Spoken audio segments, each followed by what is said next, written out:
icyubahiro kirimo. Imana ntigutera kabiri ishaka kumuzengera. Bana abantu rero ntacyo bakumari, hari ugushinzwe se. Abantu baravuga,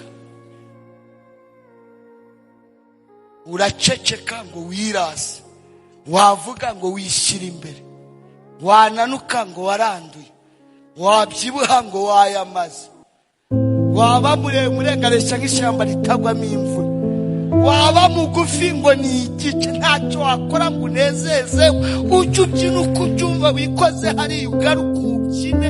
Ni haha mu by'Imana isezeranya icyubahiro kirimo.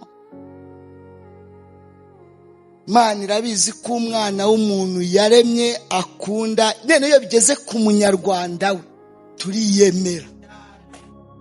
Umwirukana mu rugo iwawe agahagarara mu marembo, mvira mu rugo simvira. Iyo biga kuvuga abana bahera ku ijambo nakunze rivuga ngo data data, ntawe utangira avuga ngo mama mama. Hari abo mwabibonye abagabo, haleluya haleluya. Ko twari tuzinduka tujya gutarasa guhiga, kandi nababwiye ko guhiga kwacu dufite uwo tuzira garafrere witwa Damu, wanze kuvuga ngo mbabarira, ahita turaburiza. Ubu nibi byuya ndi kubira ni ukubera garafrere bana, muvuge ngo garafrere bana. Niwe tuzi.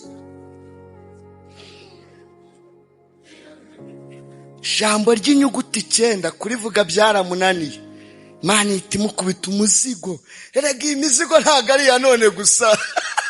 Ni Imana irayigira. Cakira ishakoshi yuzuyemo umuro. Nta umenye uko ejo bizaba bimeze, kandi ufite abana. Gira neza, urubuto rwo kugira neza niyo warangiza urugendo rwo mu isi, ariko umwana watambuka hose asizagize neza. Nicyo nabwira umuntu wese ufite uburyo yuko nta wirata ikigihe kuko abatazi ejo uko hazaba hameze. Mbese mu yandi magambo, igihe ntikikakwibagiza ikindi gihe wanyuze. Nuryama ukanabyuka ubwabyo bibiki. Nuryama gusa ukabona ugize gute urabyuka. Uko ubayeho kose ujye ushima iki. Noneho kuba nubwo ubayeho mu mibare ariko ukaba uri i Kigali, ubwabyo ni. Imana ntigutera akantu ujye ushaka kuntu uzengereza.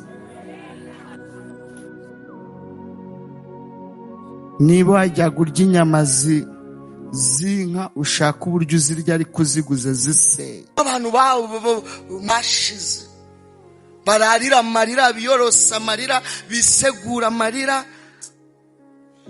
bibitseho uduhinda tw'uturarane.